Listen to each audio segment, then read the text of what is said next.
पाकिस्तान गज़ा अमन मंसूबे जो हिस्सो बणजण या फ़ौज मोकिलण जी आछ कई आहे, जंहिं ते थोराइता आहियूं मार्को रूबियो जी चवणु आहे।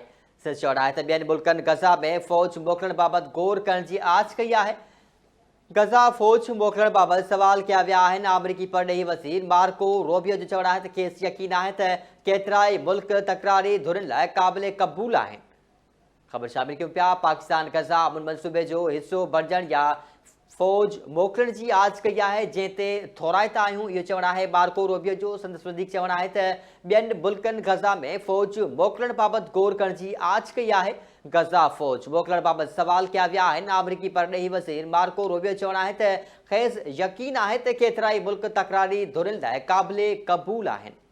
ख़बर शामिल कयूं पिया। पाकिस्तान गज़ा अमन मंसूबे जो हिस्सो बणजण या फ़ौज मोकिलण जी आछ कई आहे, जंहिं ते थोराइता आहियूं, इहो चवणु आहे मार्को रूबियो जो। संदसि वधीक चवणु आहे त ॿियनि मुल्कनि बि गज़ा में फ़ौज मोकिलण बाबति गौर करण जी आछ कई आहे।